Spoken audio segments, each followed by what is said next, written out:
Yeah, yeah, yeah. Let the Bible speak. Don't speak for the Bible. Open the book and let's have a revival. It's about the truth. It's about survival. Return to the basics. Get back in the Bible. Hello everybody, welcome back. I want to continue our Exodus Bible study so this weekend we can work further into the book of Exodus. Now, God's statutes, His commandments, His Torah, they're all important, but if we're honest, a lot of us, alright, I won't speak for you, I'll speak for me. I find certain passages in the Torah just a little bit boring. Reading about all the different laws, reading about a sacrificial system. Hello, welcome Chris on YouTube.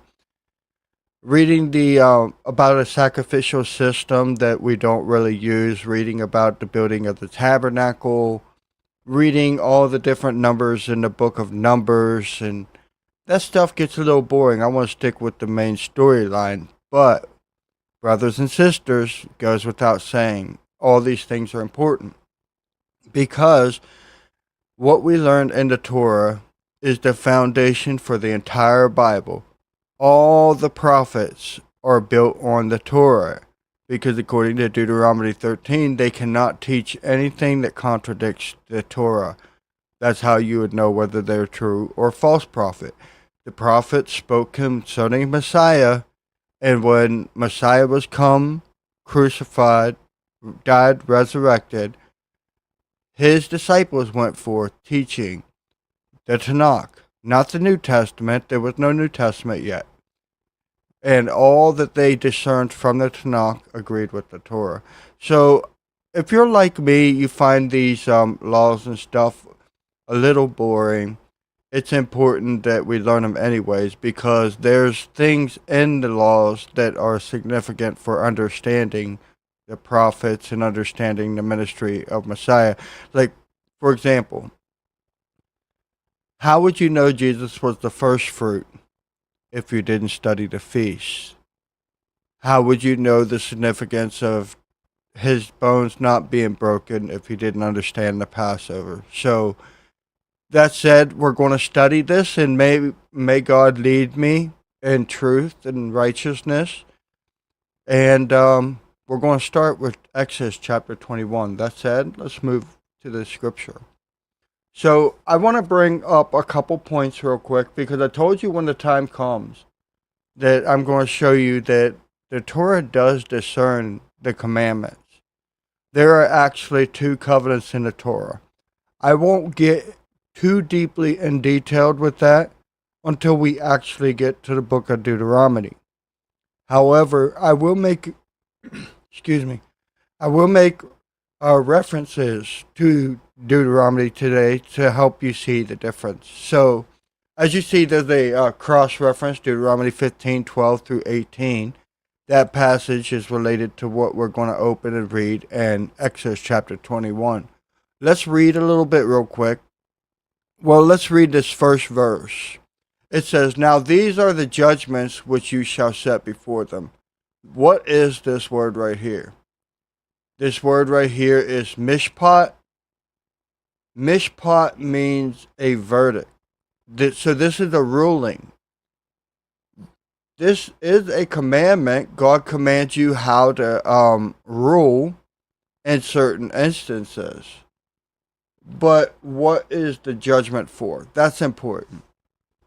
A judgment is for a judicial system. That if there is a law broken or an offense that takes place, there is a judgment issued.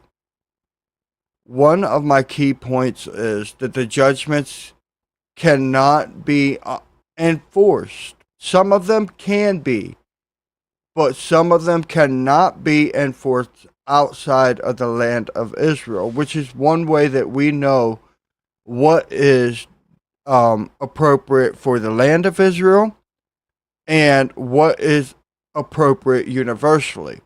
Now, in my previous live, I showed you the Exodus chapter 19 regarding what we call the Ten Commandments. That was for covenantal identity. That's universal. That's all places of the earth.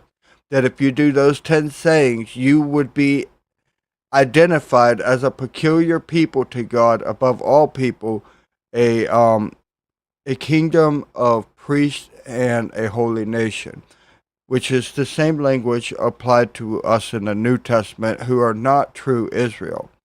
Now, I don't have replacement theology, so don't misunderstand me. I'm just going with the Bible, what it says. But there was a separate law, a second covenant.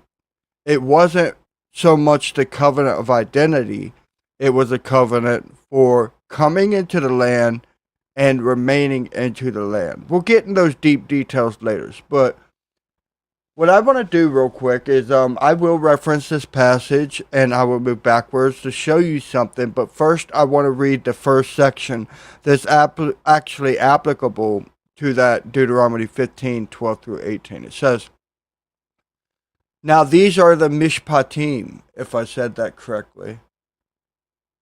Mishpatim. Okay. The verdicts, which you shall set before them. If you buy a Hebrew servant, 6 years he shall serve, and in the 7th he shall go free for nothing.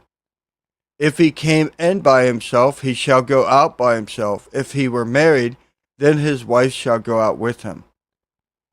If his master have given him a wife, and she born him sons or daughters, the wife and her children shall be the master's, and he shall go out by himself. So pause real quick. Would we be able to enforce this in the United States of America?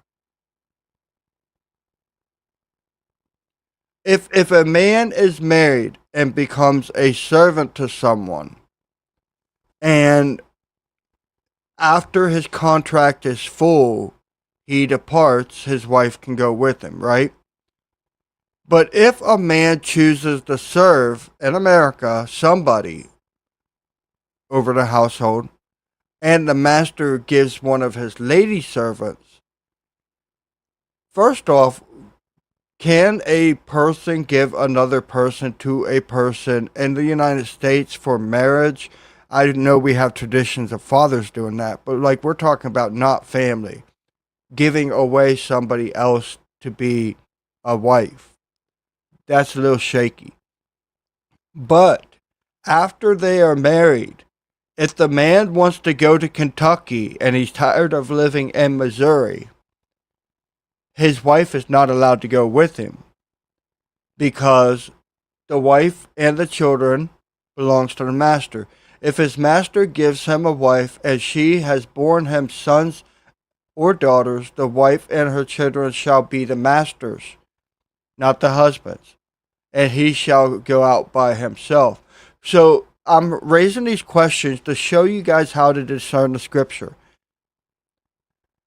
This would not be a valid mishpat that you would actually be able to practice in the United States. I don't know how many countries you would be free to practice this mishpat. But this mishpat would be specifically for the land of Israel, where they have full rights to govern themselves. Now pause. I will move forward into verse 5 right here in a moment. Now I want to go to Deuteronomy chapter 15. And I want to go backwards a few chapters with you. So here in Deuteronomy 15, it's given the same ordinances. If you go back a couple of chapters, you got the clean and unclean laws, right? Right here in chapter 14. All right. And then in chapter 13, you have the law regarding false prophets. But chapter 12 says these are the statutes. What's this word? This is koch. And these are enactments. These, from what I've seen in the Bible, the kochim were civil laws that were only enforceable within the land of Israel, which are not the same as the commandments given in Exodus chapter 20, which was for covenantal identity as God's people. This is civil laws to execute judgment in the land so that you can maintain your stay in the land. That's going to be the theme of Leviticus and Deuteronomy. At the end, if you break these commandments, you're going to get kicked out of the land. God brings you into the promise that he made with Abraham, Isaac, and Jacob to give you the land. But to sustain... Do you want to be moderated? Oh, not at this time, please. I'm teaching. I'm stepping back from debates. There's a lot of hungry flock out there. All right, so back on topic.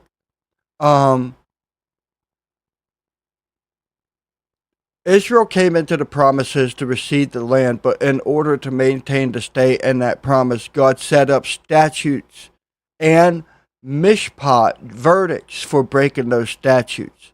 Now, this verse says, these are the statutes and the mishpatim. I'm probably terrible at mispronouncing that.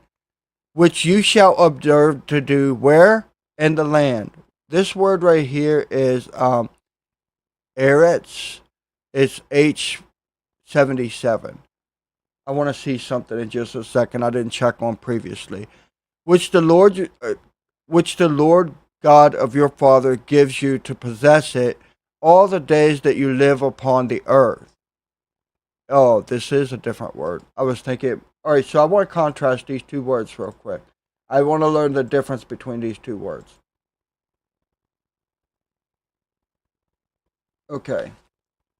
One is Abdama. This is a feminine noun. It's used as, it's translated as land 125 times, earth 53 times.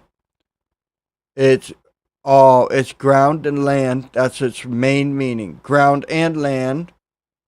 So it's soil, ground and land. But the first one, which is eretz, is translated as land 1,543 times, earth 720. So the main rendering of this word would be land, and about half that would be the earth.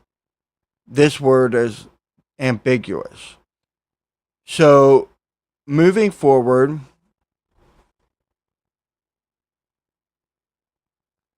it says, meaning to be firm, the earth at large, or a partitive land. So going back to the verse, let's discern what was actually said. So these are the statutes, these are the kokim and the mishpatim, which you shall observe to do in the land, the promised land, which the Lord God of your fathers gives you to possess it all the days that you live on the ground. Not the earth, the ground. This is reflectively pointing back to the land of Israel.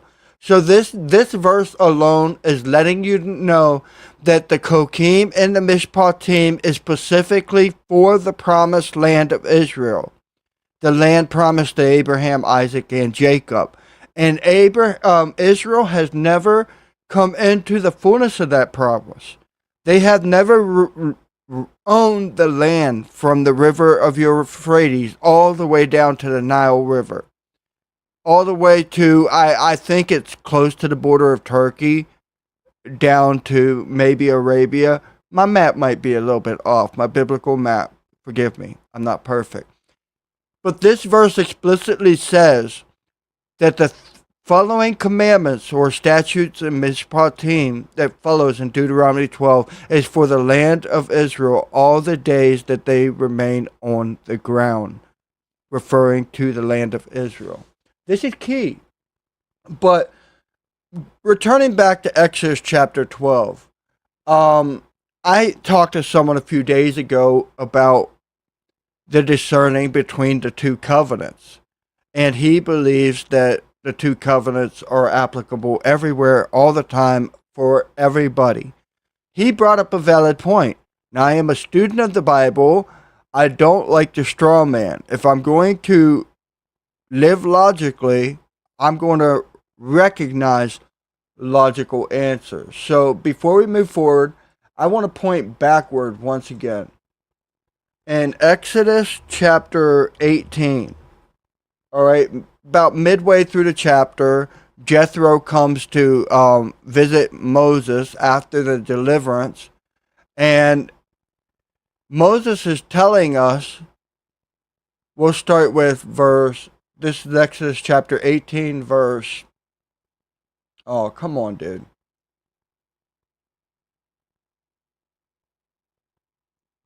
Give me 1 second. All right, verse 15. And Moses said to the father-in-laws, because the people come to me and inquire of God. When they have a matter, they come to me, and I judge between one another and make them know the kokim of God and his Torah, his instructions. So this word's kok. All right, so as people have issues in the camp, they're coming to Moses, and Moses is interceding with God, and God is making known his kokim, his statutes, to teach people how to execute justice. So yes, these statutes was given to Moses in the land of Israel. Before they came into the promised land. But that's how God delivered them to Moses so that they would know to do them in the promised land. So God was basically training them for coming into the promised land. Now, I want to raise something else. Do you want to be in covenant with the God of Abraham, Isaac, and Jacob? Do you want to come into the promises? Do you want to inherit the world to come? How do you do that? I'm going to present to you to keep the 10 sayings, the 10 commandments, to be covenantally identified as God. Now, there was a ruler, and I don't remember the passage, good master. It's in Matthew's version, I believe. All right. This rich guy, he says, and behold, one came and said to him, Good master, what good thing shall I do that I may have eternal life? And he said to him, Why call me good? There is none good but one, that is God. But if you will enter into life, keep the commandments. Now watch what Jesus says. He said to him, Which ones? All right, that's a great question. You're talking about an Israelite right here. Which commandments, Jesus? And Jesus says, You shall not unalive, you shall not commit adultery, you shall not steal, you shall not bear false witness. Honor your mother, your father, and your mother. And you shall love your neighbor as yourself. Now, some people would represent this part as pointing to the mishpatim and the kokim, the statutes and the judgments. I said those Hebrew words backwards. The statutes and the judgments, because that's where this is mentioned. It's mentioned in Leviticus. But note that there's no conjunction in between any of these commandments. And there is a conjunction here. I would conclude, based on the Greek, that Jesus is giving a list of the commandments, and additionally, this word right here is being supplied to let you know that if you do these things, you would love your neighbor as you love yourself. I don't believe Jesus is telling you to keep every single commandment, because you can't. Jesus is specifically pointing to the covenant of identity so that you would be a chosen people. Now, there's more to this. If you were to read, and I'm going to hit and miss with you a little bit, okay? So Isaiah chapter 56. I'm going to hit and miss before I get back to Exodus chapter 21. So basically it says, Blessed is the man that does this, and the Son of Man that lays hold on it, that keeps the Sabbath from polluting it. Keep the Sabbath. That's in the 10. That's covenantal identity. And keeping his hand from evil. These are things that you do. These are evil works that you do. These are moral laws. Jesus said that if you were to do these things, the result would be you would love your neighbor as yourself. Let's think about this. What is the role of the Messiah? According to Isaiah chapter 42, verse 4, it says the isles will wait on his Torah, his instructions, right? I don't like to translate Torah as law because it bunches things together that shouldn't be bunched together. There's different instructions for coming into the land than being a Davidic king. Those are two unique covenants. And every covenant has its own unique instruction. So the Messiah is supposed to bring us the Torah. In Isaiah chapter 2, it says, out of Zion, and Zion is referring to the children of Israel in this context, shall go forth the Torah, because the words that are put in the servant's mouth will be in his brother's mouth in Isaiah 59:21. And the word of the Lord from Jerusalem. Okay? So when does this take place? This would be the Messianic age. Now I want to point you one other place before we get back to Exodus. In Zechariah chapter 14. And this chapter, I believe, is what Christians call the Battle of Armageddon. It may be, I think it is the Battle of Gog and Magog. After this, apparently the scripture says that there will be people that survive the war. Okay, I'm getting close.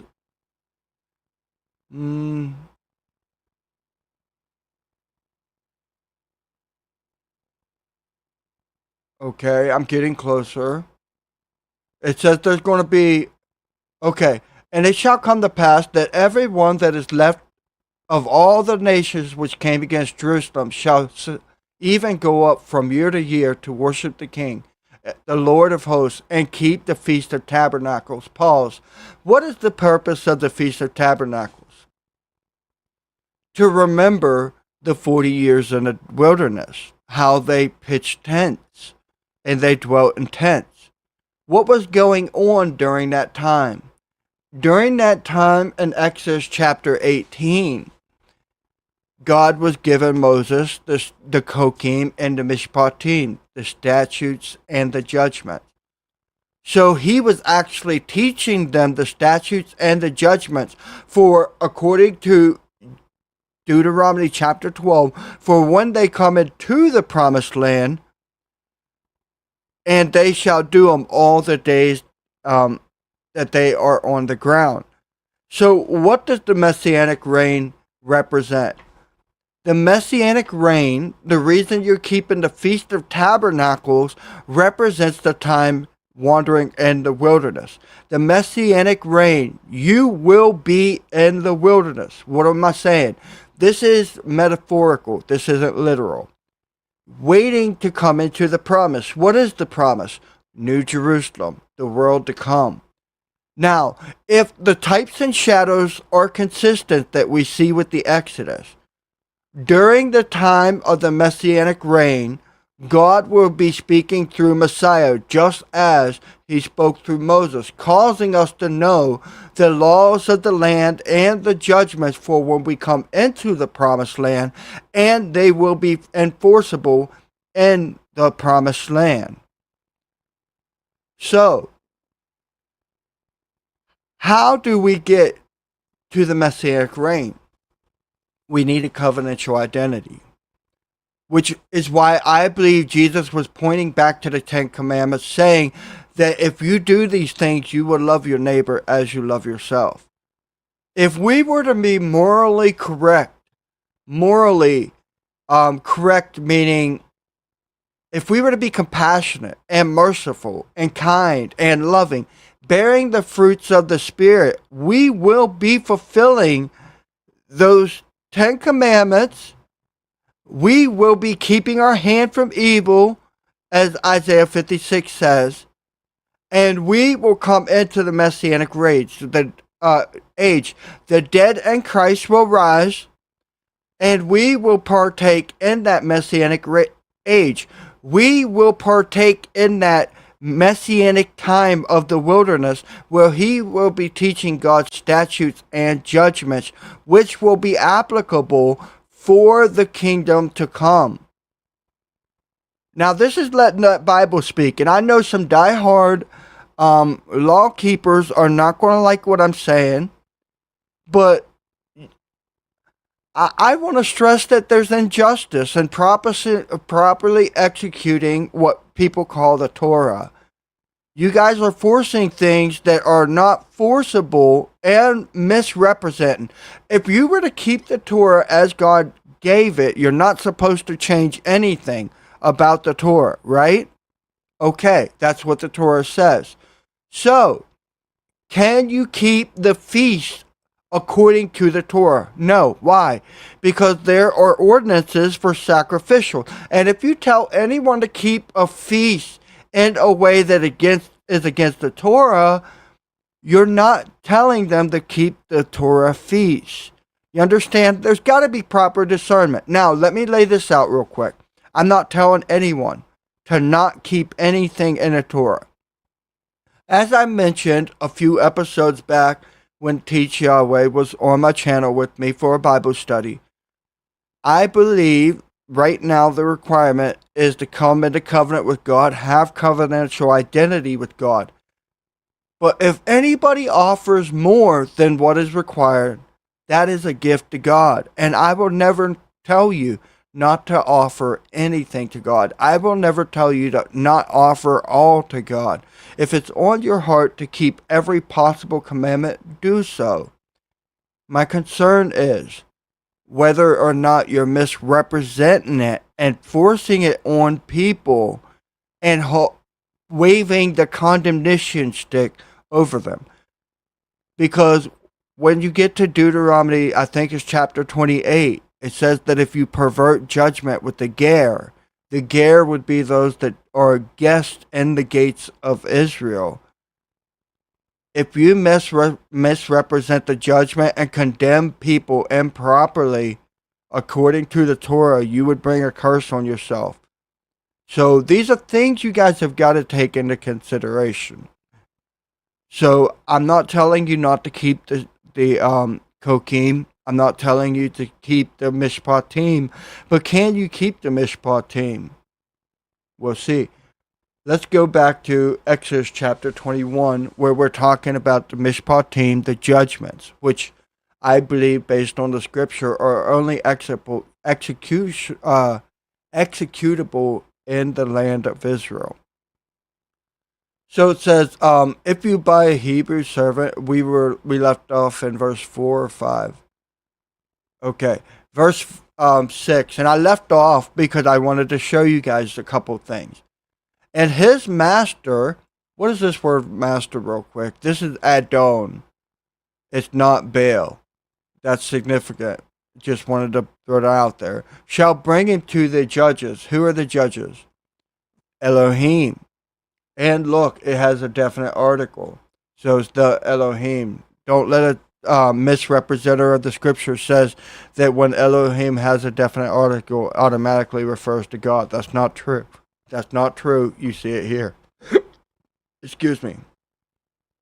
He shall bring him to the door and to the doorpost, and his master shall bore his ear with an awl, and he shall serve him forever.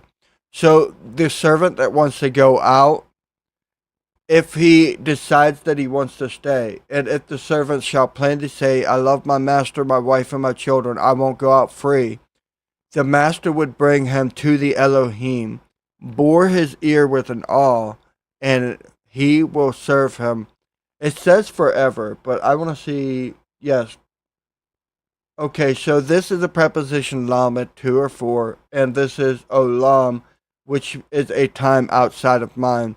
So, to the end of a time outside of mind, which is why they're translating it as forever. And if a man sell his daughter to be a maidservant, she shall not go out as men servants do.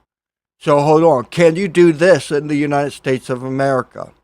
Can you sell your daughter to another American person and cause that daughter to be subject as property to another American person? You can't. So would this mishpatim, mishpat, would this mishpat be applicable in America? No. I'm going to keep testing because I haven't read all these in this way, but this is something I'm going to do fresh with you. I'm going to test all of these to see if we can do this anywhere on the earth to help us discern whether or not this is something that is universal on the earth or specifically for the land of Israel. And so far, I think it's a valid test. And raising America, because I know American laws, I don't know other countries. You would not be able to sell your daughter to a person as property and she be bound to that person, because when she reaches 18 years of age, she's a legal adult in America. She can come and go. She's not bound to any household. She has freedom. So further, it says, if she pleases not her master, and this word right here would also be, okay, this would be a form of Adon. Okay, this would be a form of Adon. I just want to see if it's master or Baal, because sometimes Baal can be translated as a husband. So I'm curious.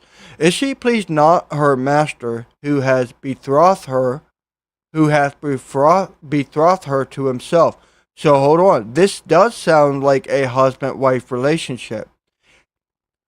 Yes, you can give your daughters away. It's a traditional.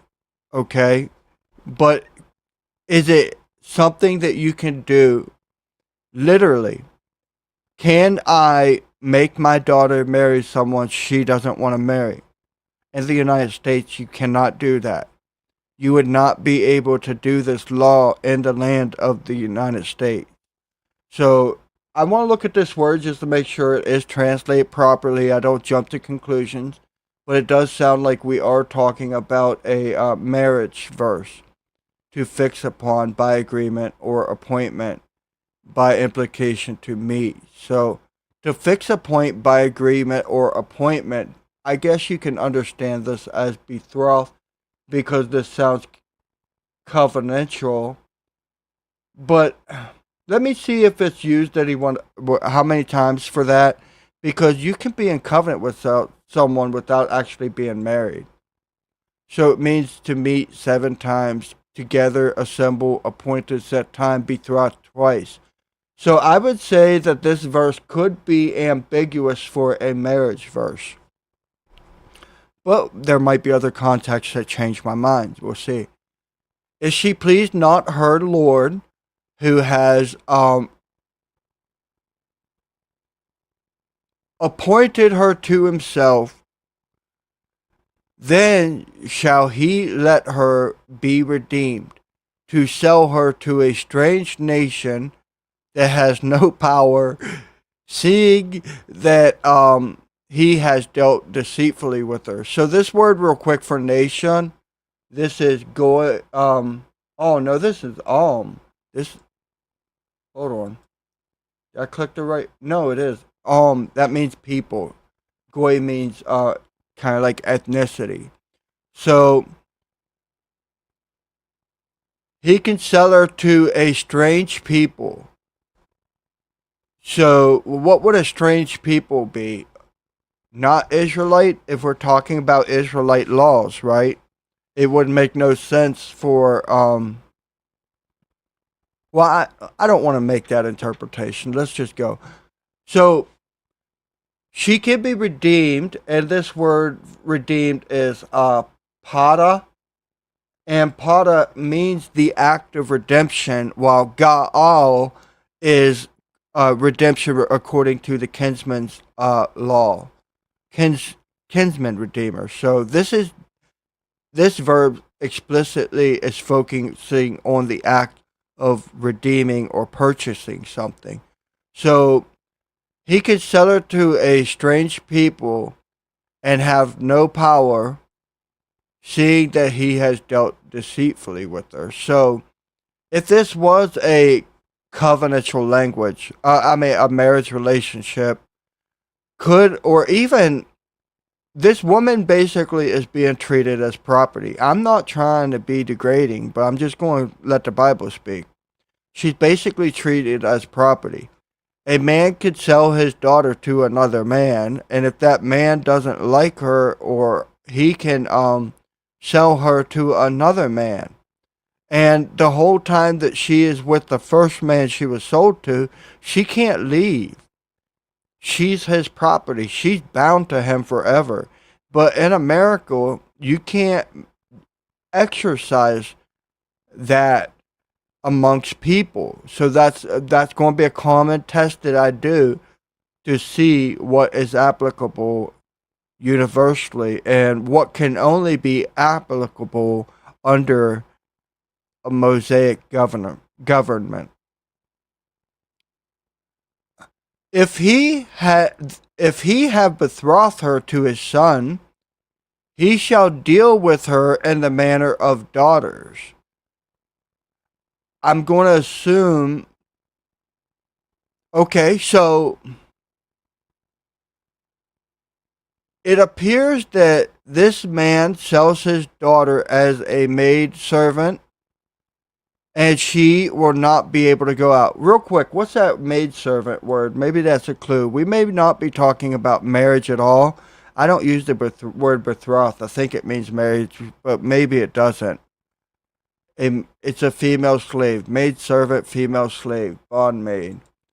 All right, so the man that buys her can sell her to his son, right, or give her to her son. If he have betrothed her to his son, he shall deal with her after the manner of daughters. And that word is bath. And bath does mean daughter. So he shall treat her like a daughter. So I guess what's being conveyed here is a man can buy a lady as a female slave, but decide instead of having her as a slave, he's actually going to give her away for to her son, most likely as a wife. And it makes sense because it says he must deal with her after the manner of daughters, which would make them kin. So that does sound like a marriage relationship. If he take him another, her food, her raiment, and her duty of marriage shall he not diminish.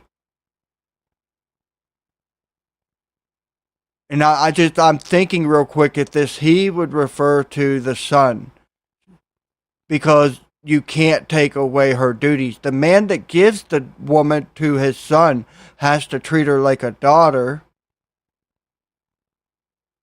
And if he takes another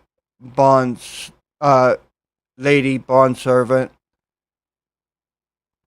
her food, raiment, and duty of marriage shall not be diminished.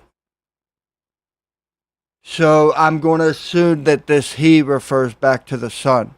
So if the son marries this lady and decides to take another lady, maybe a concubine, for the purposes of raising up offspring, their duty, her duty in the marriage shall not be diminished. If he does not do these three to her, then she shall go out free without money. So previously, if a man sells his daughter to a man, she's bond forever. If that man gives that lady to his son, you must give her her marital requirements. If not, if you do not take care of this lady servant, she is allowed to go without money. So she is allowed to have her freedom.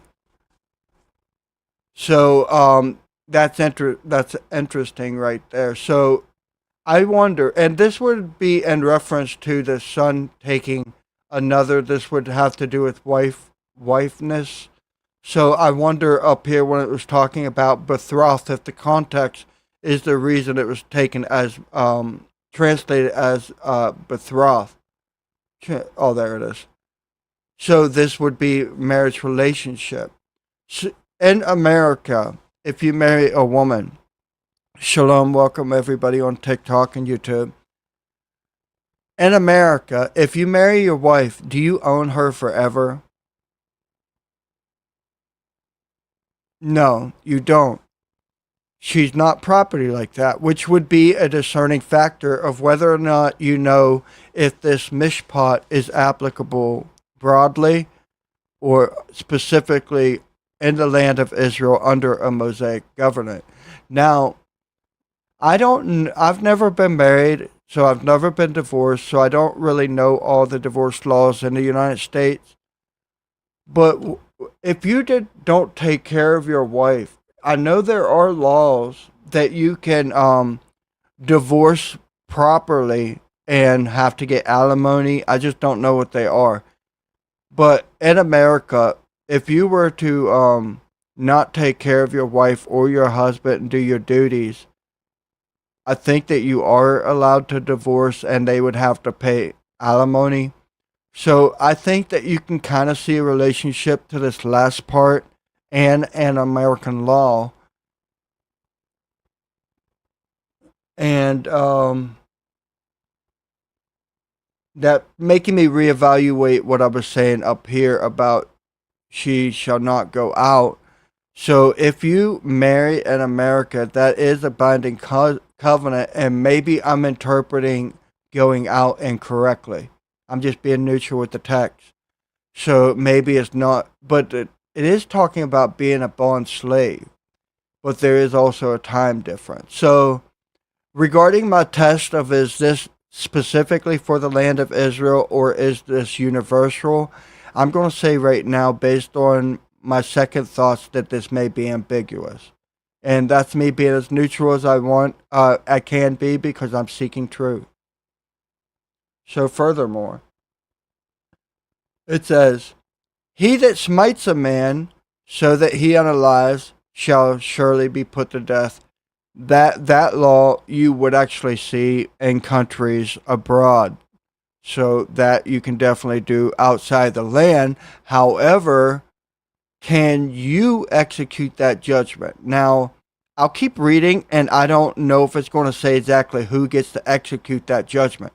Because in America, you have to go to a trial, you have to get a verdict to see whether the man should live, die, or find freedom. So, hello, okay, okay, they're talking amongst each other, cool. Alright, so this would definitely be a law, but who gets to execute this law? If a man lie not in wait, but God delivers him into his hand, then I will appoint you a place where he shall flee. So if this isn't a premeditated incident, and but God delivers him into his hand by whatever means, I'm not going to theorize on that. God will appoint a place to flee. In America, you would definitely have to stand trial for involuntary unalivement. You would not be allowed just to flee and, not bear a consequence for your wrong. It is possible that if you involuntarily unalive someone, you would be punished based on the laws of that state or the laws of the land regarding federal laws. So if a man come presumptuously on his neighbor to slay him with guile, guile I think means deceit, you shall take him from my altar that he may unalive. So God is speaking broadly to Israel, and I guess you could say in the United States, the government represents the people. So, at this point in time, regarding executing judgments, the you may not be referring to a particular person, but as a people as a whole, and the the judicial body would be the ones that actually carry out these verdicts. So I think that that's a fair assessment. So if someone does basically premeditate and deceive this person, you're supposed to take him from the altar that he unalive. But real quick, would that law be 100% applicable outside the land of Israel? A question you would have to ask is God's altar universal? Some would argue metaphorically it is, but that's definitely something. And this is an automatic condemnation. This is an automatic condemnation. I know that there's a Sanhedrin, and I don't know how the Sanhedrin actually functions. How closely related is it to the American judicial system or the judicial system in another country? So these are things to consider with what I'm presenting. And he that smites his father or his mother shall surely be put. You can't do that in the United States. If you just hit your parents, no, you won't lose your life in the United States. This law would not be enforceable in the United States without violating the United States law, and you would actually then be subject to the unalivement penalty yourself. And he that steals a man and sells him, or if he be found in his hand, he shall surely be put to unalivement. If he takes a man, this is talking like human trafficking. He that takes a man and sells him, if he's found in his possession, he shall be unalived. I don't know about the United States laws, but there would be procedures for that. I wouldn't say the death penalty automatically follows. And he that curses his mother and father shall surely be unalive. What's the word curse mean? And for a further note, no, I'm not saying that just because these things are not applicable in the United States that I think that you can do these. I don't think we should. I don't think that we should curse our parents. I don't think that we should hit our parents. As a matter of fact, that would violate the covenantal identity of not honoring your parents. So you would actually be in a position of violating your covenantal identity with God. But this means to be light. So this to be light would glory in the Old Testament means to be heavy, and I remember means to be heavy in a good sense. So to be light would be to take glory away from your parents, or probably to dishonor your parents. You're not going to unalive in the United States if you do that. So I would say that this law would not be applicable in the United States under the laws of the United States. So proper discernment must be done. However, under a Mosaic government, this would be applicable. And again, the Mosaic government would be set up within the land of Israel. If men strive together and one smite another with a stone or his fist, and he doesn't unalive, but keeps his bed basically kind of paralyzed maybe. If he rise again, or maybe even in a coma, if he rise again and walk abroad on a staff, then he that smote him shall be innocent. Only he shall pay for the loss of time and shall cause, sorry, spammer. He shall pay for the loss of time and shall cause him to be thoroughly healed.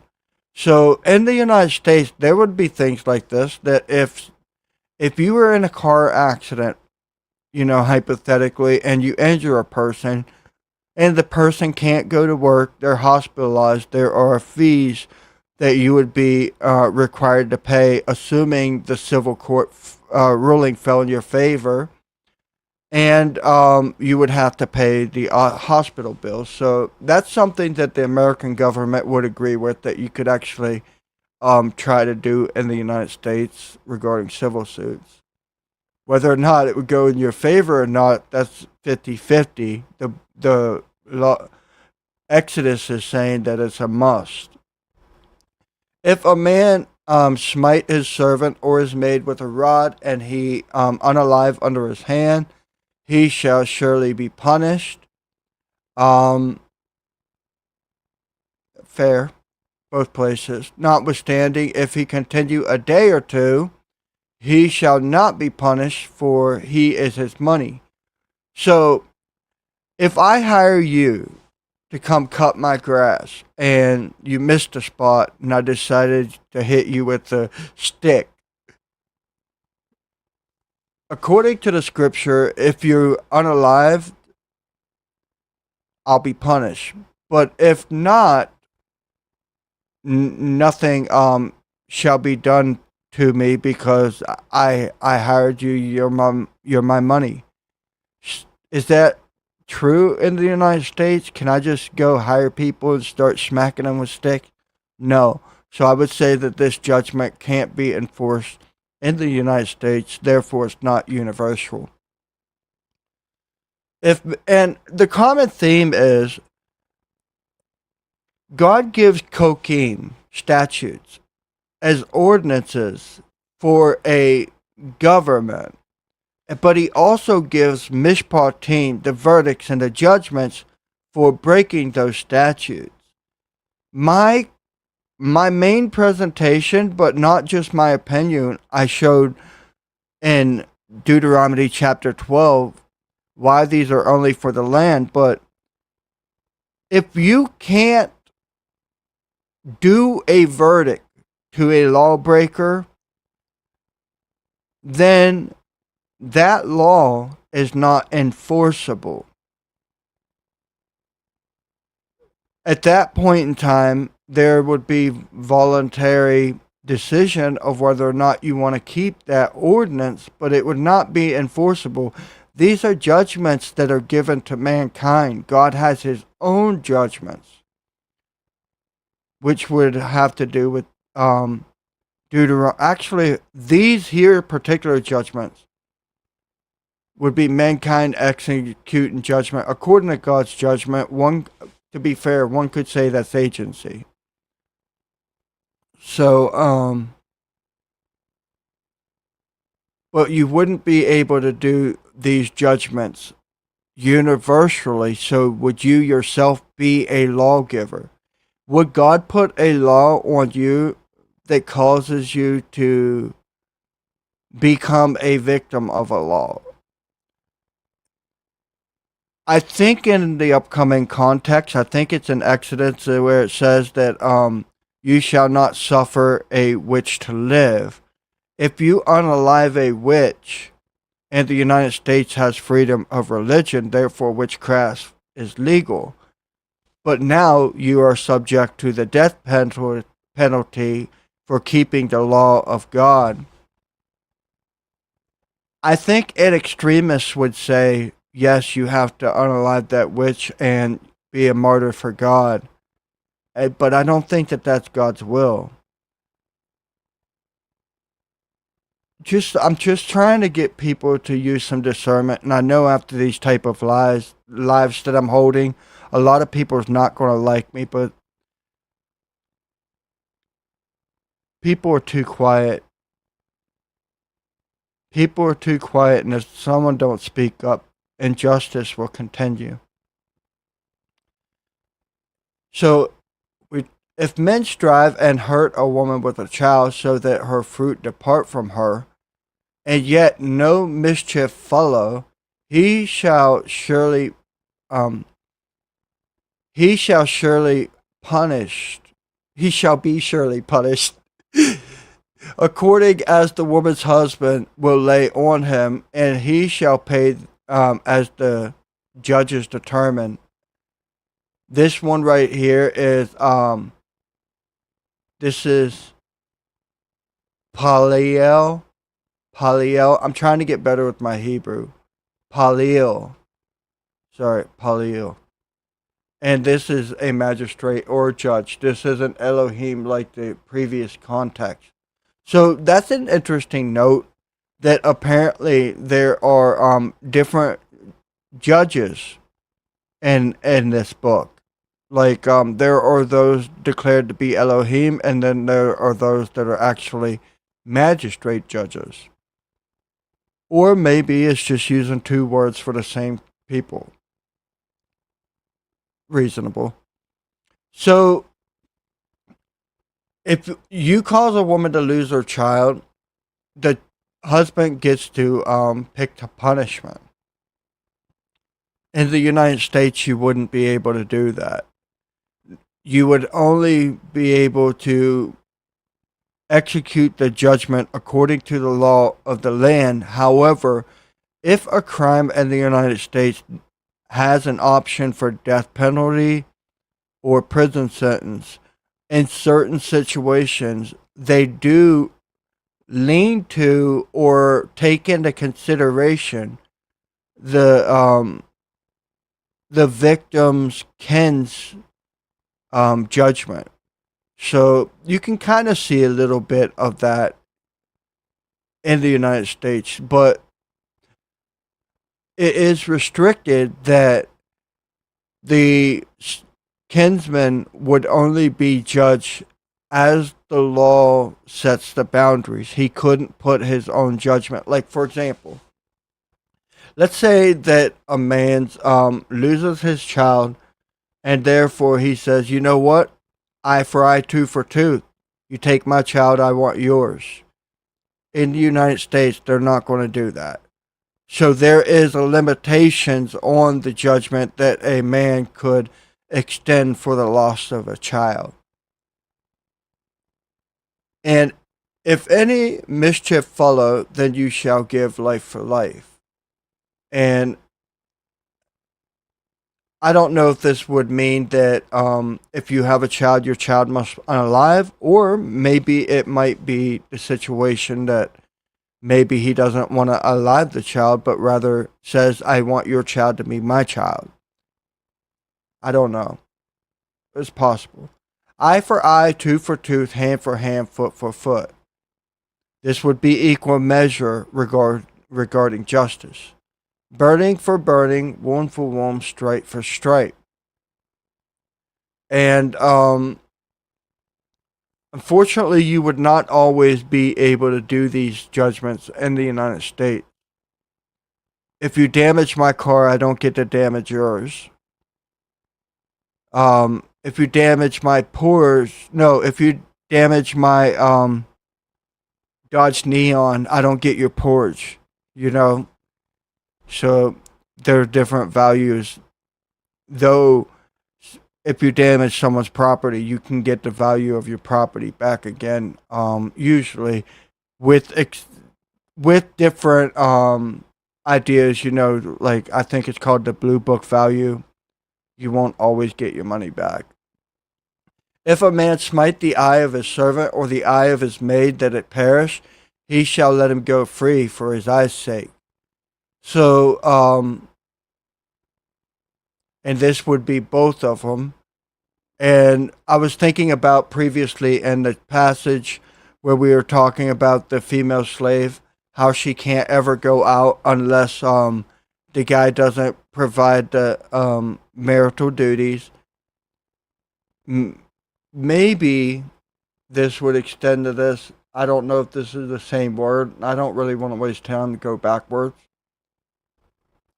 But in America, you don't own people. Even when you have a contract with people, you don't own people. That's not allowed. So that wouldn't be applicable universally. But there's definitely going to be recompense for the eye. If he smite out his manservant's tooth or his maidservant's tooth, he shall let him go free for his tooth's sake. Same situation. If an ox gore a man or woman that they unalive, then the ox shall be stoned, and his flesh shall not be eaten, but the owner of the ox shall be guiltless. I would say in the United States of America, something like this could be true. Your animal could be put down, and but the owner may not go guiltless because you could be civilly sued. So there would be a difference in law there. If the ox were wont to push with his horns in past time, which means known to be violent, such as dogs are knowing to. What are they laughing at? I don't know what I did. That was funny. Okay, back on topic. If the ox was known to push with his horns, like dogs are known to bite, this event has happened in the past, but nobody has done anything to resolve the issues to keep it from repeating. And it has been testified by his owner, and he has not kept him in, but that he has killed a man or woman, the ox shall be stoned, and his owner also shall be unalived.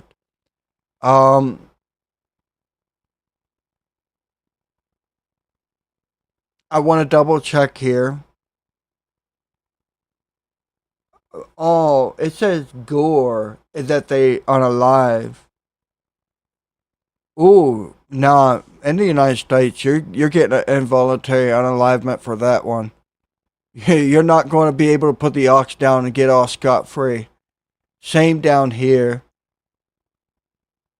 You may. I don't know if a death penalty would follow involuntary unalivement.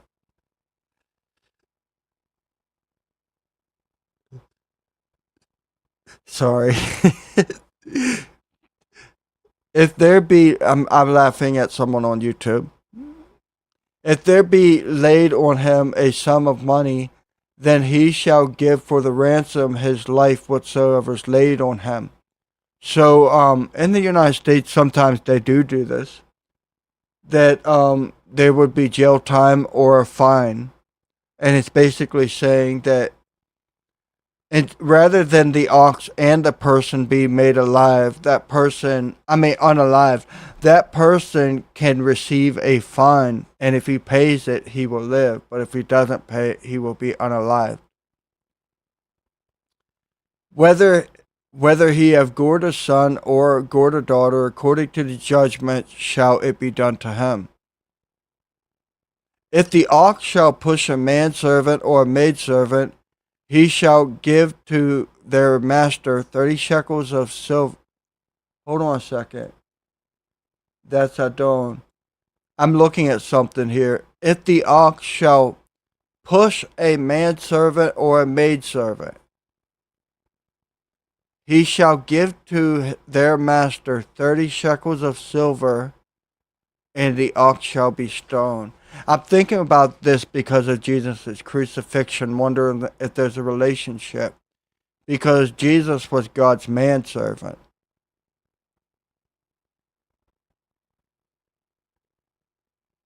And that manservant's life was worth 30 shekels of silver. All God was worth to them was 30 shekels of silver. God wasn't their master, he was their servant. They sold God for a servant's price. That's degrading. Do you understand that? That's so degrading because Zechariah chapter 11 says God sent a shepherd to feed the people, and God would feed the people through the shepherd, and they would sell God for. God would say that he's going to break the covenant, and if you think, well, give me my price. So they sold God, their master, for a servant's price. That's how little they valued him. That's sad. I want to cry, man. Oh, boy. That's sad.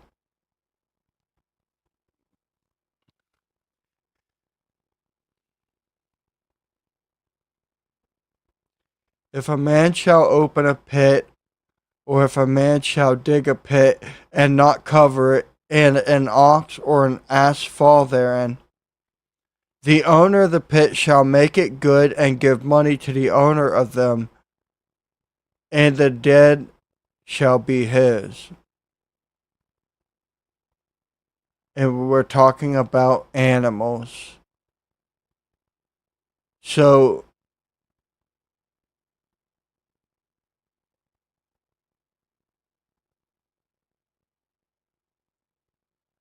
I don't know if the his, it sounds like he's going to buy the dead beast. If you make a pit and someone else's animal falls in it, you've got to get the value of that animal, but since you do, that dead animal becomes yours. That's interesting. I could see that law being abused. If one man's ox hurt another that he unalive, then they shall sell the live ox. Or if one man's ox hurt another's that he unalive, then they shall sell the live ox and divide the money of it. Oh, it's the ox, not person. I get it now. And the dead ox also shall they divide. So this is ox for ox.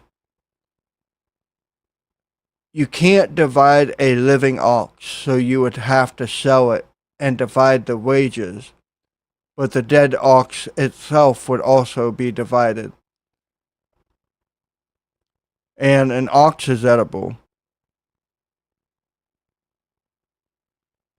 Or if it be known that the ox has used to push in time past, and his owner has not kept him in, then he shall surely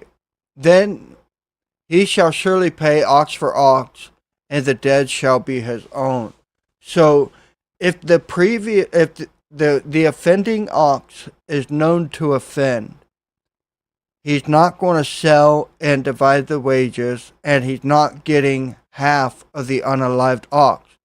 Rather, the living ox will belong to the owner of the dead ox, and the dead ox will also belong to the owner of the dead ox. Property rights. If a man steal an ox or sheep and unalive it and sell it, he shall restore 5 oxen for an ox, 4 sheep for a sheep. So if you take it and unalive it or sell it, you're going to have to give back five times for the ox, 4 times for the sheep. If a thief be found breaking up and be smitten that he unalive, no blood shed for him. I don't always read italic words just to see how it sounds first. So if breaking up, I'm going to see if that means like breaking in. I want to see what that word means. So it means a burglary. So if a thief is in the process of burglary and he gets unalived, you will not unalive him. Be allowed to unalived for him. Now, that's a iffy in the United States because you do have a right to protect your own and your property, but not all states respect that law. If the sun be risen, isn't that crazy? Even the United States, we have divided laws that you can't execute in other states. If the sun be risen on him, there shall be blood shed for him. For he shall make full restitution. If he have nothing, then he shall be sold for his theft. So I'm thinking this is talking about a daytime burglary. If the sun be risen on him, there shall be blood shed for him. For he shall make full restitution. If he have nothing, then he shall be sold for his theft. Something doesn't seem right there. I'm missing something.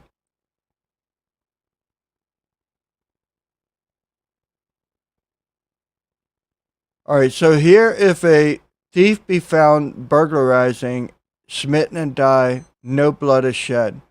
If the sun is risen, blood shall be shed. He should make full restitution. If he have nothing, then he shall be sold for his theft. I'm not, oh, maybe if the theft be certainly found in his hand alive, whether it be ox, ass, sheep, he shall restore double. So I wonder if these are together.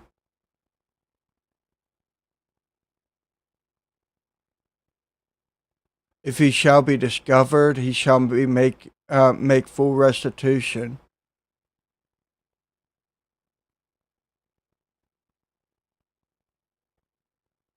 I don't know. This is a tough one for me. I'm sorry. I'm going to move on. I don't deal with oxes and asses or anything, so I'm cool. Um,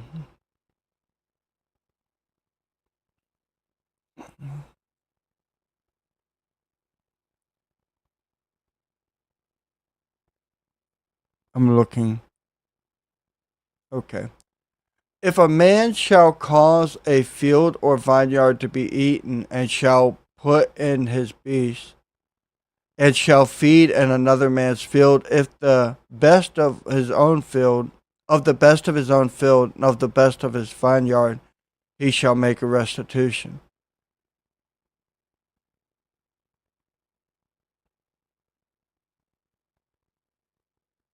So I think this is because in other parts of the instructions, you're going to find out that when you glean your crops, there's portion of your crops that you have to leave for people who are passerbyers or the poor, that they can come glean and eat. So this is basically saying the best part of the crops. If you were just to go into the best part of the crop and start devouring or allowing your animals to graze, you have to make restitution for that. If fire break out and catch and thorns, so that the stalk of corn or standing corn or the field be consumed therewith, he that kindles the fire shall surely make restitution. Um, Basically, when you do an arson and whatever is destroyed as a result of your hands, you must make a restitution. If a man shall deliver to his neighbor money or stuff to keep, and it shall be stolen out of the man's house, if the thief be found, let him pay double. If a man shall deliver his neighbor money or stuff to keep, to hold, and it's stolen from the man's house. So I think what this is saying is if person A lends to person B, and person A's property is stolen from person B has to make restitution to person A. He's got to pay double for the property that was entrusted to him. Wait, I said that wrong. If it be stolen out of the man's house, if the thief be found, let him pay. So the thief would have to pay double here, not person B. If the thief isn't found, then the master of the house shall be brought to the judges, and this is Elohim, to see whether he have put his hand to his neighbor's good. So you would have to bring him. Now, there's something else that's interesting here, and I think this is why these judges would be considered Elohim, because in the first temple there was the I'm going to say it wrong. I think it's the Urim and the Thummim, which were used to discern divine judgments. And I think that what happens is when you bring somebody to someone that have the Urim and the Thummim, that they are able to, that would be like approaching God through mediation. That's just my opinion. I'm not going to say that's a fact. And I think that that's why these people are referred to as Elohim. So if the thief be found, then the master of the house shall be brought to the Elohim to see whether he has put his hand to his neighbor's good. And that really makes sense to me. Like, I'm not sure if there's going to be a trial, like a Sanhedrin, and they're going to get to decide whether or not he had a part in this theft, or if God is going to use his divine knowledge to let these judges know, yes, this guy had a part in it, or no, he didn't. Those are just thoughts. I'm not saying it's facts. For all manner of trespass, whether it be for ox, ass, sheep, raiment, or anything that is lost, which another challenged to be his, the cause of both parties shall come before the judges, which are Elohim, and whom the judges shall condemn, he shall pay double to his neighbor.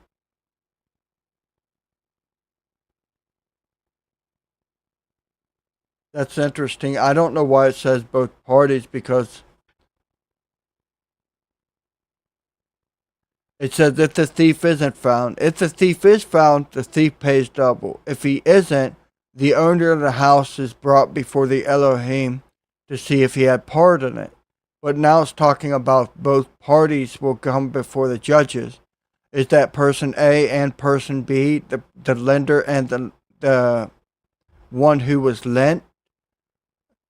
That it doesn't make sense to me why the owner of the property would have to pay double. So I'm a little confused with that. If a man deliver to his neighbor an ass, ox, sheep, or any beast to keep, and it keep, guard, protect, and it unalive, or be hurt or driven away, no one seeing it, then shall the oath of the Lord be between them both, that he has not put his hand to his neighbor's goods, and the owner of it shall accept, and he shall not make it good. So if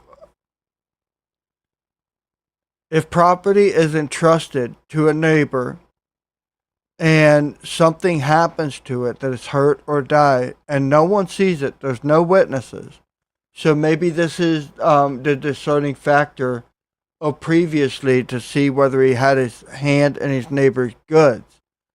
If there is no witnesses, the one who was lent the property shall swear to the Lord that he didn't have anything to do it, and it shall be a full pardon. And if it be stolen from him, he shall make restitution. Now this is something to consider also. This is mishpat. This is judicial verdicts given to humans to execute from God.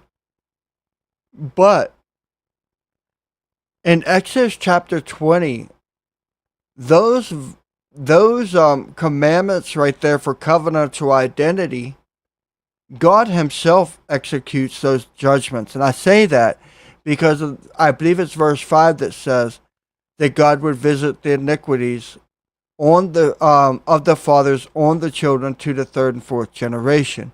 This language will be echoed in both Jeremiah and Ezekiel, where it's talking about the children eating sour grape, the fathers eating sour grape, and the children's teeth are set on edge. And God said that he was going to take that saying away, and everyone would basically be accountable for his own crime. So I'm bringing this up because it says, okay, so if you make an oath to God, one could easily lie. But the scripture says you shall not bear false witness against your neighbor. If you make an oath to God and it's a false oath, you may get off scot-free here. But you're going to have to deal with God. God's going to make a divine judgment on you. Who knows? Maybe you're going to run into a pack of wolves. Maybe you're going to get leprosy or something like that. So we got to make sure our promises before God are true. That's important. But I'm bringing this up to let you know that one who lies under this oath wouldn't get away from the offense that follows, because God sees all, God knows all, and God does not let these testimonies that are false go unpunished. And if it be stolen from him, he shall make restitution unto the owner. So the person that was if he had no part in it, he shall not make it good. If it be stolen of him, he shall make full restitution. And the context here is talking about hurting or dying. So if something happens to the well-being of the living property, these are living animals, and the person swears before God and says, I had no part in it, that nothing shall be done. But if the property of these living animals be taken from the person who is lent, he shall make restitution. If it be torn in pieces, then let him bring for witnesses, and he shall not make good that which was torn. So if a pack of wolves ran up on an ox, and there are witnesses that saw this, he won't be punished. If a man borrows aught of his neighbor, and it shall be hurt or die, the owner thereof being not with it, he shall surely make it good. The owner not being with it, he shall surely make it good. If the owner thereof be with it, he shall not make it good. If it be an hired thing, it came for his hire. So here it's saying, if something is hurt or die and the owner isn't with it, he shall make it good.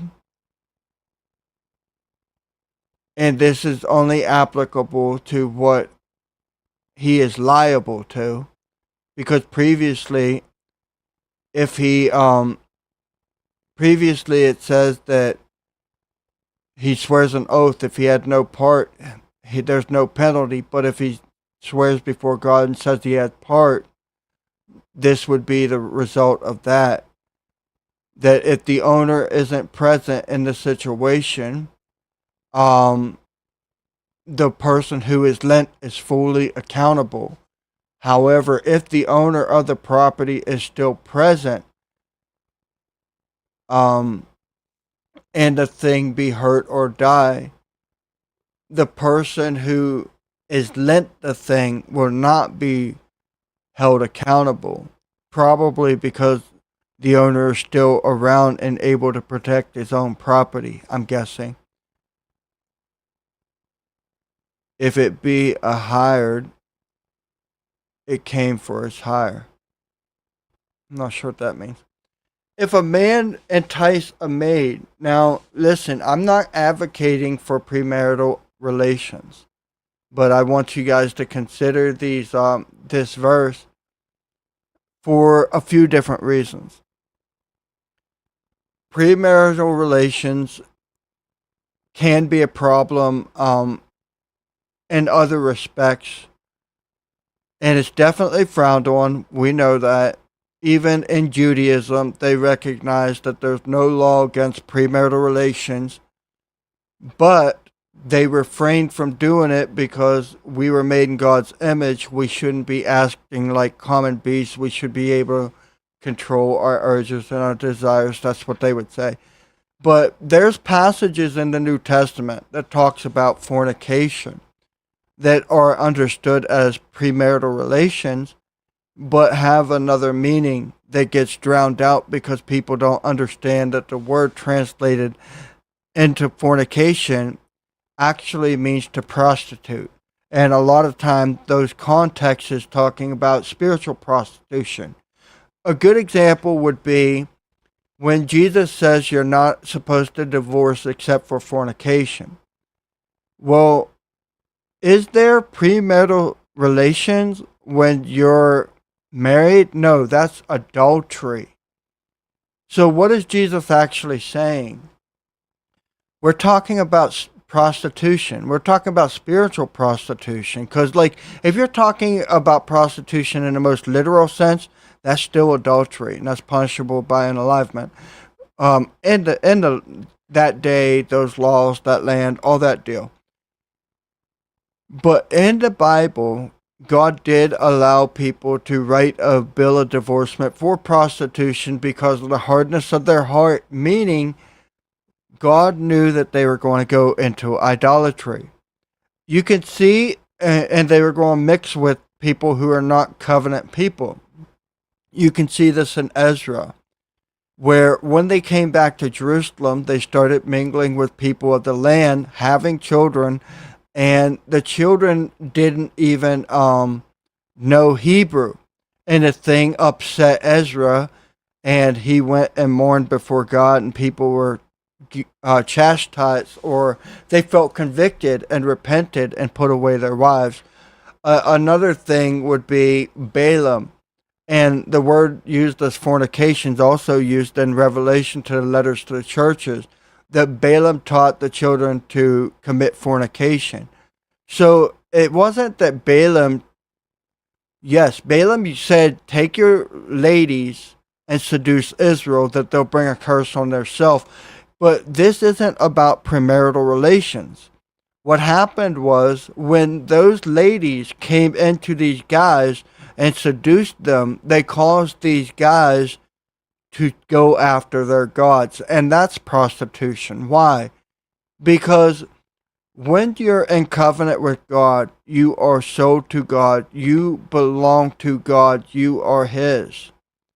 But if you take what is God's and distribute to other people, that in a sense is like prostitution. I'm laughing about someone on YouTube. That's talking about spiritual prostitution. You're selling yourself to multiple husbands, to multiple people. By people, I mean gods in this context. And there's some important passages in the New Testament that uses that word in such a way, and people don't know the context of what's being conveyed because they think it's just premarital relations. Now, back on topic. This law is for premarital relations. This is what the Bible says regarding premarital relations. It says, and if a man entice a maid that is not betrothed and lies with her, he shall surely endow her to be his wife. If her father utterly refuse to give her to him, he shall pay money according to the dowry of the virgin. So if a guy sees a lady, and let me see what this word is real quick. I think this is the same word that was used earlier for, this is a Bethula. Those long Hebrew words, I didn't even try to pronounce it. This is a virgin. So if a man sees a virgin that isn't betrothed and lies with her, he shall endow her to be the wife, but the father has a right to say no.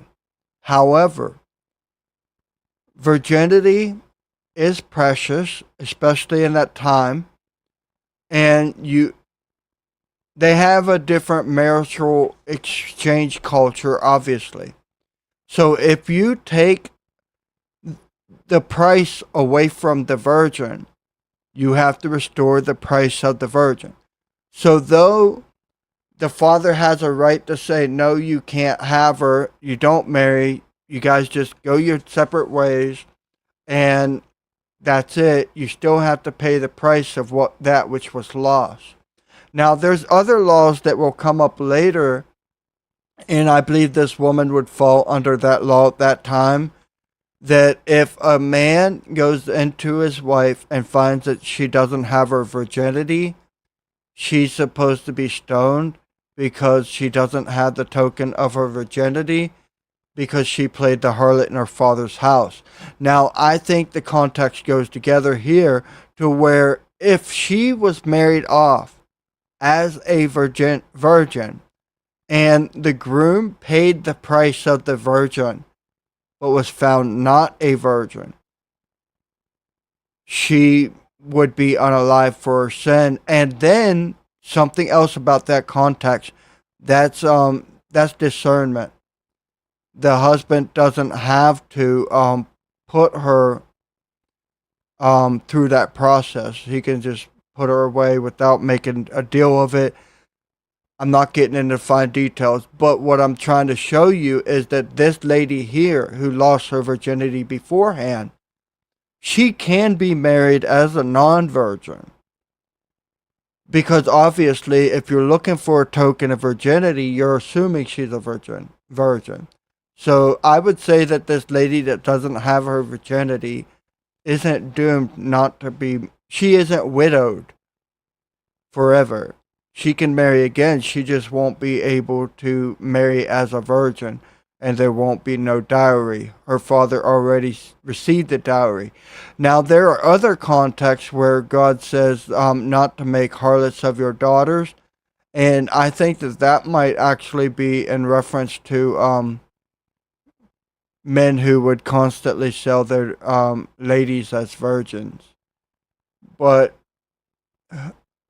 I'll let God decide that. That's just my opinion. Here's another thing. And in the United States, we're going to talk about adults only. If a man sleeps with a woman who is an adult virgin and takes her virginity, they can get married. The father has no say-so. And you don't have to pay the price of the virginity to the father. This is another example of something that would not be universal.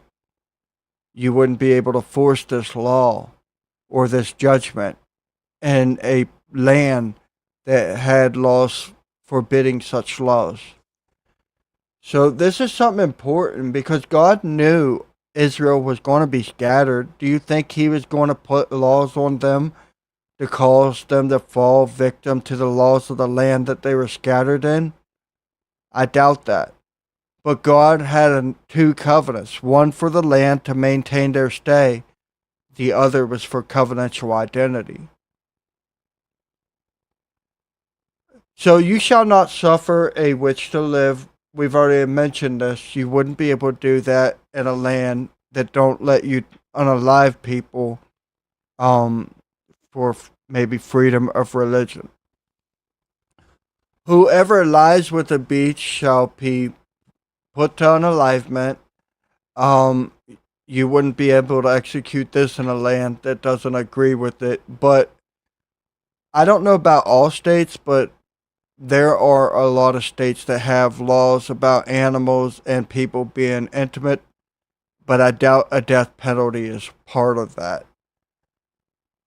He that sacrifices to any Elohim, is that Elohim? Yes. To Elohims, save to Yod-Heh-Vav-Heh only, he shall be utterly destroyed. This is an interesting verse.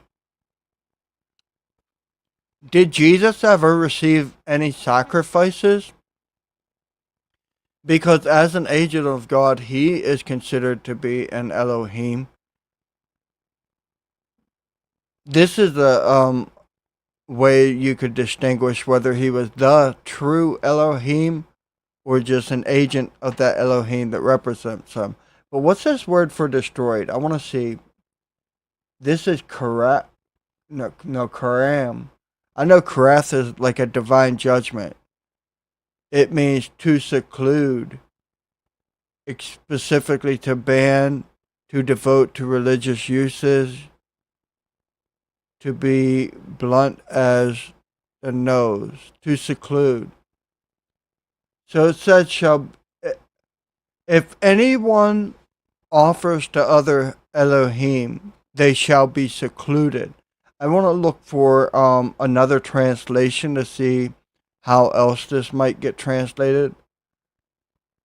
They shall be destroyed.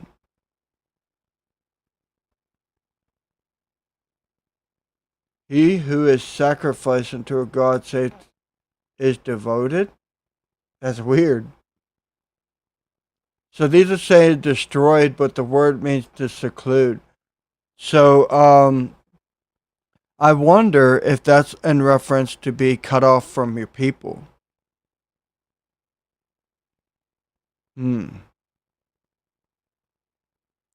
I don't know. Some would say destroy. Some passages say destroy, but the word literally means seclude. Let me see how frequently it's translated that way in the Bible. So it means destroy 34 times, utterly devote.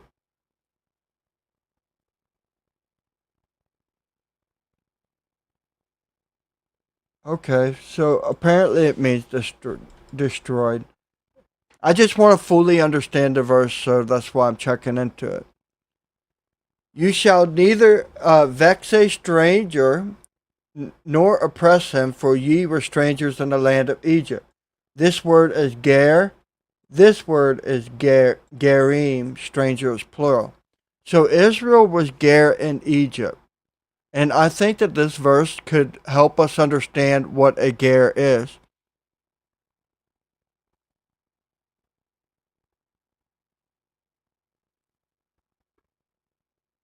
I don't know what I'm hearing. I don't know if my ears ringing or what. But all right. Yeah, my ear might be ringing. So, what is a ger? They say it's usually a stranger within your gate, right? Well, that would be one who is not, and ger is also as one not born in the land. So these are not natives. Gers are not natives. They weren't natives in the land of Egypt, but they were definitely born in the land of Egypt. So I wouldn't say that a ger can be an Israelite born outside the land of Israel who isn't native to the land of Egypt. I think this is actually in reference to like people, tribal identity. So that would be important when it comes to other passages. Like, I'll show you one real quick. And this is one of the verses that I use to try to distinguish that people misrepresents the laws and put burdens on people they shouldn't. You shall not eat of anything that dies of itself. The word can also mean not properly slaughtered. It can mean a animal that is clean, not properly slaughtered. And I'm going to go that extra mile and say that to see what follows, because I have something to show you. You shall give it to the stranger that is in your gates. What's this word? Ger. This is the same word. All right. That he may eat it, or that you may sell it to an alien, a foreigner. For you are a holy people to the Lord your God. You shall not seethe a kid in his mother's milk. So, this thing that is not properly slaughtered, which is declared in other passages as unclean, God says that you can give to the ger. Putting distinction between the ethnicity of Israel and the ethnicity of other people who are not Israel.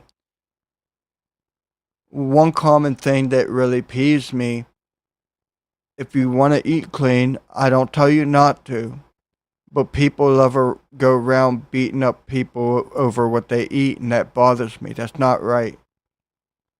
And that could be perverting justice with the ger. So I'd encourage you guys to go study the scripture more regarding the laws before you condemn people. All right. So you shall not, and this word vex, what is that word vex? Does that mean curse? That's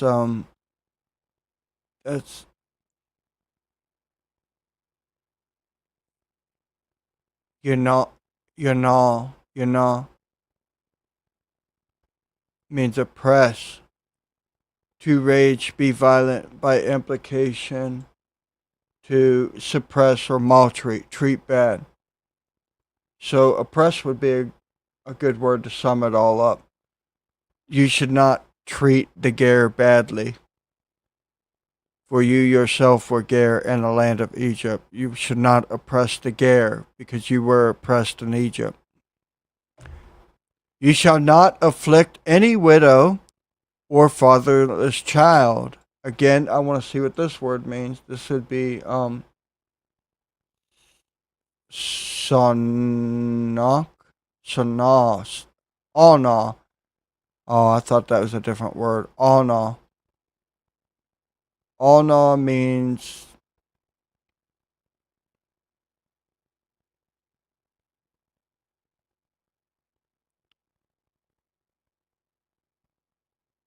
to depress, literally or figuratively.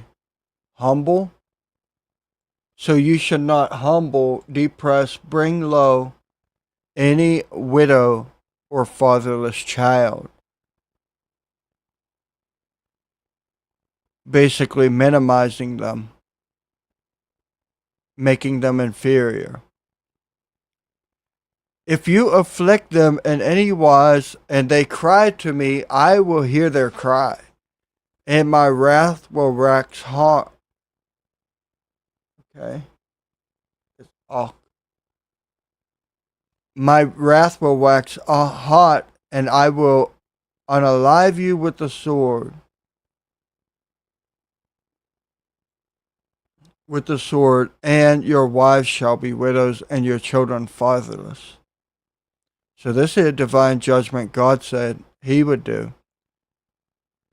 That if you make a widow or fatherless child inferior and they cry to God because of it, God will come against you with the sword and cause your wives to be widows and your children to be fatherless.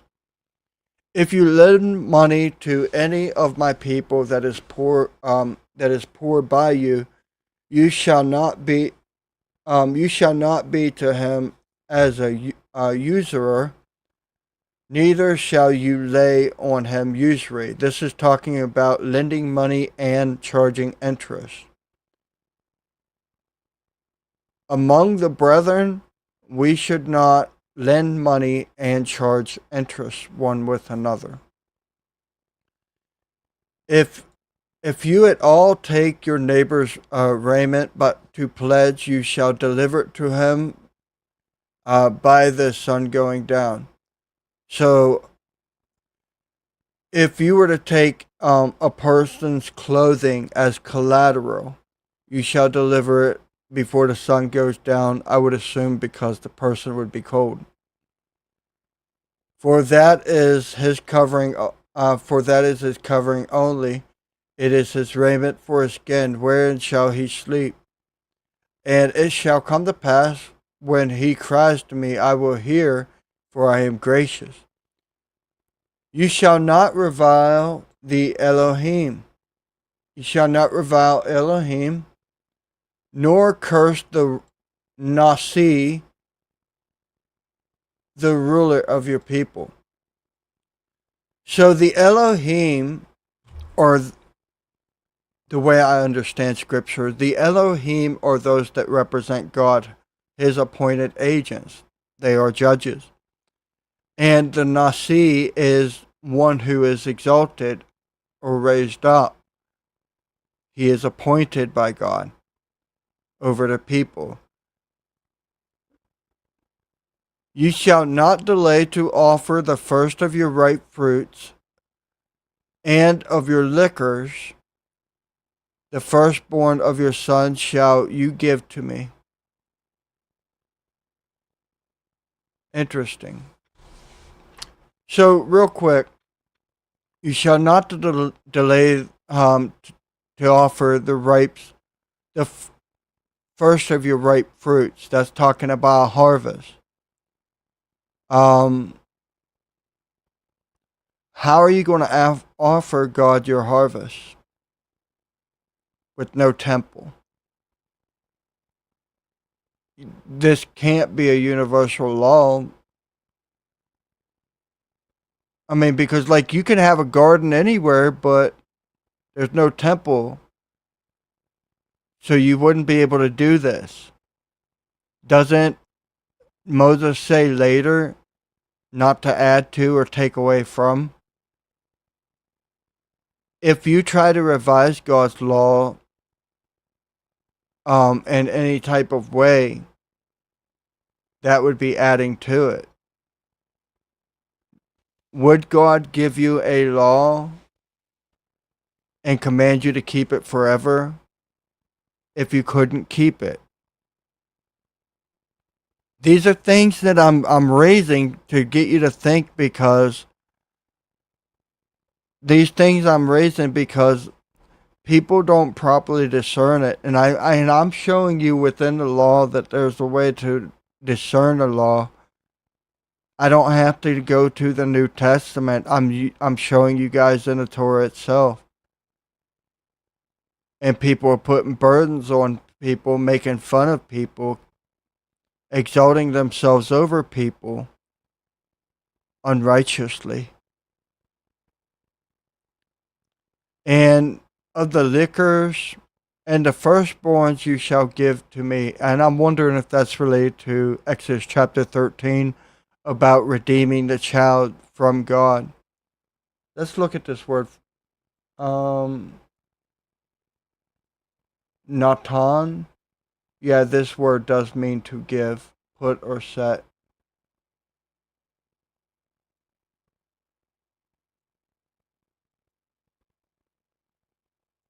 So I think that you would have to give the firstborn sons to God, and in order for you to receive them back from God, you would have to redeem them, because the redemption of the firstborn was a result of what happened in Egypt.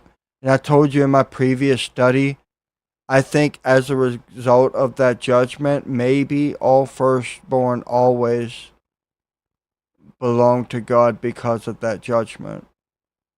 I don't fully understand it, but those are my thoughts. Likewise shall you do with your oxen, your sheep. 7 days it shall be with its dam.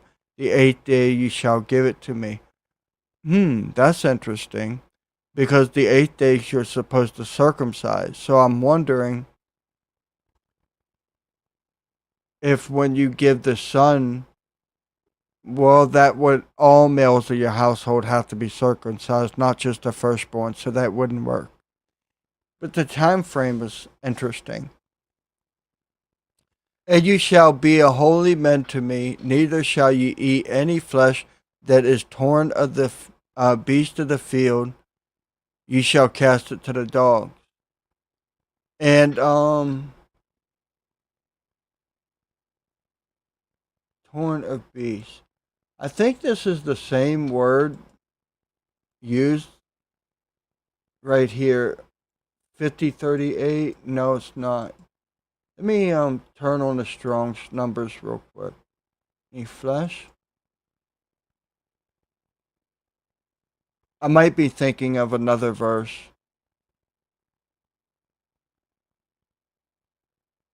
I think I am thinking of another verse. I was cross-referencing that. All right, so it's 8:33. I think I'm actually going to try to get through this chapter also, so that when we pick up again this weekend, we'll be in Exodus chapter 24, where Moses will be enacting the covenant, and get some context from there. We might even mix a little bit of Hebrews chapter I think 9 about sprinkling and coming into covenant with God and see if we can get a further understanding. And just let God lead us. So that said, we'll go ahead and try to work through this one. You shall not raise a false report, but put your hand with the wicked to be an unrighteous witness. So you shall not make a false report or join someone in being a false witness. You shall not follow a multitude to do evil, neither shall you speak. Okay.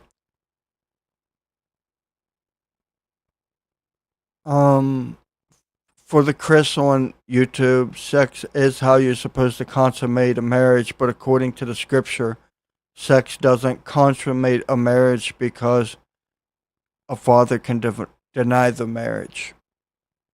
You shall not follow a multitude to do evil, neither shall you speak in a cause to decline after many to wrest judgment. Okay.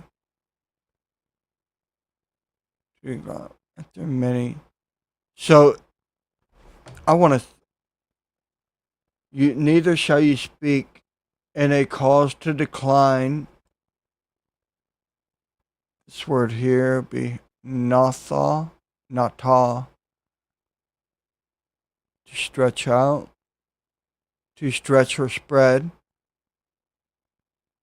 And this word rest would be the same thing, natha. Yeah. To stretch after stretch.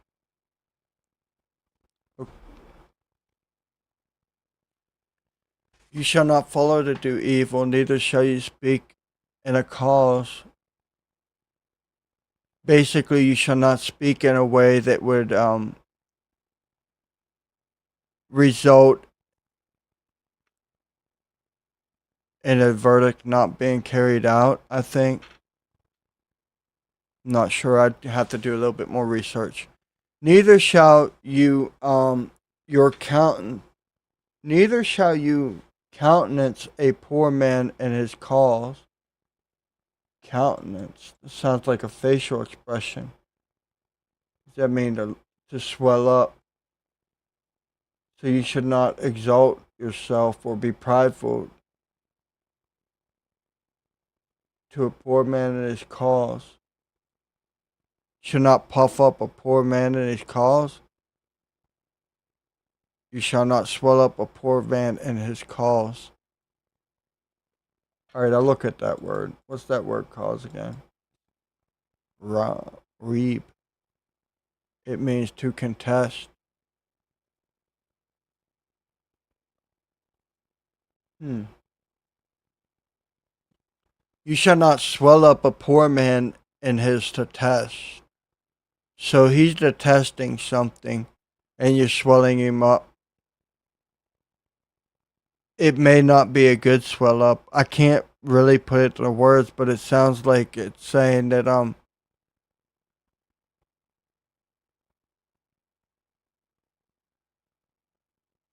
kind of like an appeal to ridicule. It's a fallacy. I can't explain that verse. If you meet your enemy's ox or his ass going astray, you shall surely bring it back to him. If you see the ass of him that hates you lying under his burden and would forbear to help him, you shall surely help him. So if someone's mistreating their animal,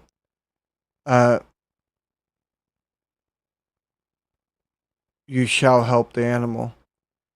The person hates you also.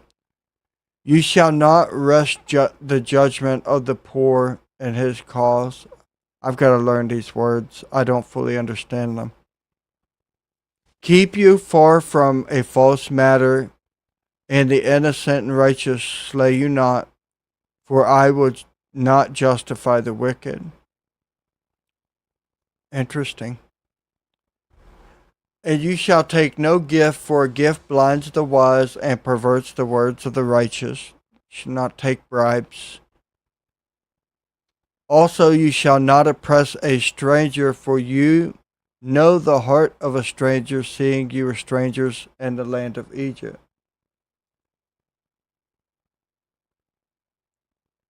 6 years you shall sow in the land, and shalt gather in the fruits thereof, but the 7th year you shall let it rest, lie still, that the poor of your people may eat, and what they leave the beast of the field shall eat. In like manner you shall deal with the vineyard and the olive yard.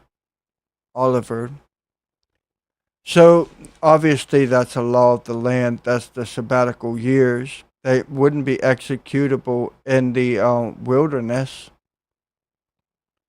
because they didn't plant or anything in the wilderness. They were constantly moving. So that's another interesting. So if this was a judgment given outside the land, God was obviously teaching the judgments outside the land that were only applicable in the land, which would also show that not a distinction between the covenant of identity and the law that would be made for the land and the plains of Moab, or the covenant for the land. I'm getting tired, I'm sorry. 6 days you shall do work, the 7th day you shall rest, that your ox and your ass may rest, and the son of your handmaid and the stranger may be refreshed. That would also be a law of the land. That's a covenantal law, and that's a law of the land. And on all things that I have said to you, be circumspect, and make no mention of the name of other Elohim, neither let it be heard out of your mouth. That is Elohim. So you're not supposed to make mention of the name of other Elohim, but the Bible makes mention of the name of Elohim, other Elohims. So maybe we're not understanding name as nominal, but authority. I used to take, as a matter of fact, I don't like to say the name of the Muslim God because of this verse. It's just, I don't know why I don't like to say it. And, but maybe I'm misunderstanding this verse. Maybe it's talking about the authority of other gods. You shall not speak about the authority of other gods, because there is no other God. So you have no authority from anything, because no other God exists but one. 3 times you shall keep feast to me in the year. You shall keep the feast of unleavened bread. You shall eat unleavened bread 7 days, as I commanded you, in the appointed time of the month Abib, for in it you came out of Egypt, and none shall appear before me empty. And the feast of harvest, the firstfruits of your labors which you have sown in the field, and the feast of ingathering, which is in the end of the year, when you have gathered in your labors out of the field. I need to learn the difference between the two of those, because apparently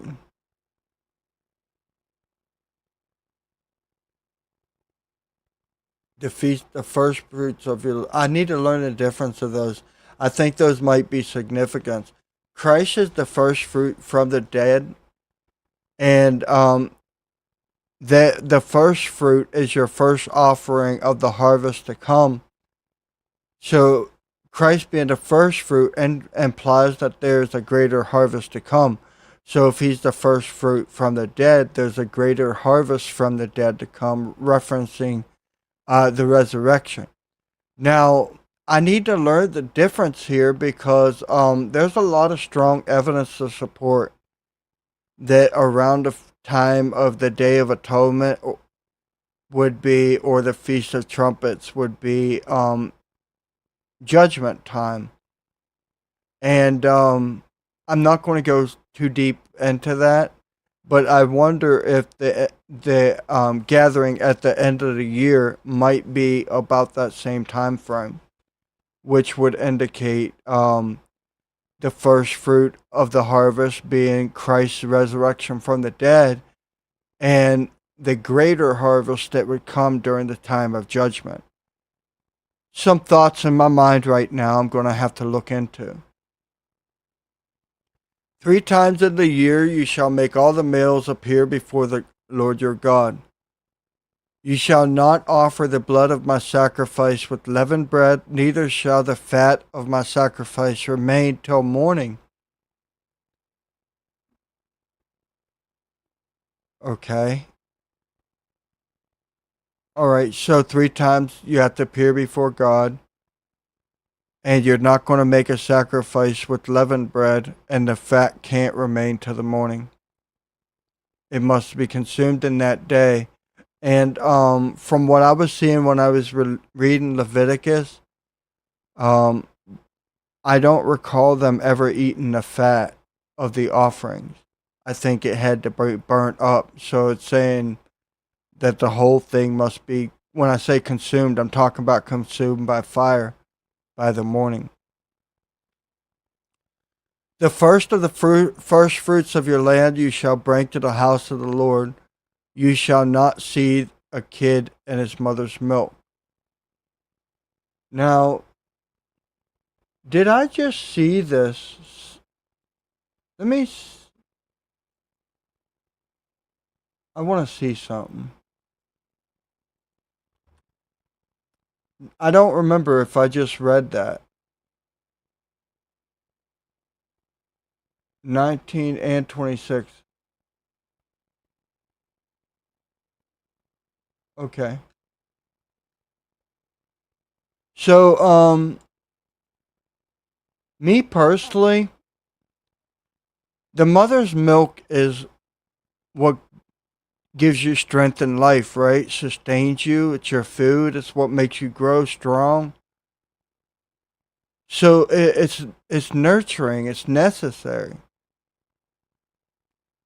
A lot of people, well, I don't want to say it that way. There are some that think this has to do with pagan religions, and there are Jews that interpret this as you're not supposed to eat and meat and dairy together. But I think honestly, this is an expression that the mother's milk would be God's instructions. But God's instructions should not be used for harm. I think that that's what this means. I think this would be idiomatic and not a literal commandment. Likewise, it was used in Deuteronomy 14:24, and it's talking about the eating of things that dies of itself or not properly slaughtered. You can give it to the ger, to the alien, but your people aren't supposed to eat it. And then it says this: you shall not see the kid in his mother milk.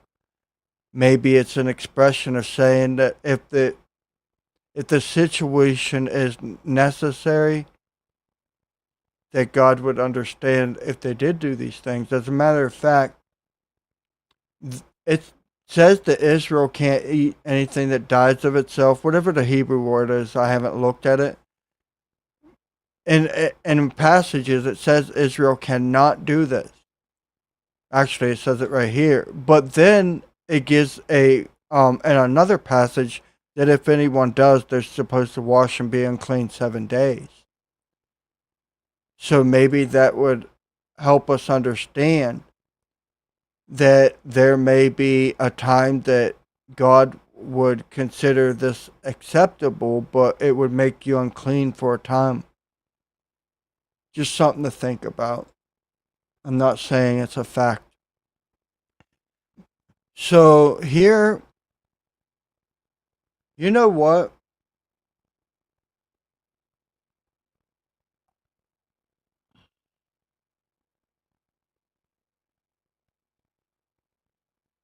I'm going to take a break right here. I'm going to pick up with Exodus chapter 23, verse 20. when we start again, because I might want to expand on this passage a little bit more in details and make links other places. That said, everybody, I'm going to close out my live and I'm going to go get some grub. I'm hungry and try to go to bed. I'm not very well rested, which is why I'm slurring a little bit and mispronouncing words. I love you guys. Stay in the Bible and use it responsibly. Don't use it to beat people up. The Bible doesn't say to beat people up. It says provoke to good works. Shalom. May God be with you all. Amen and good night.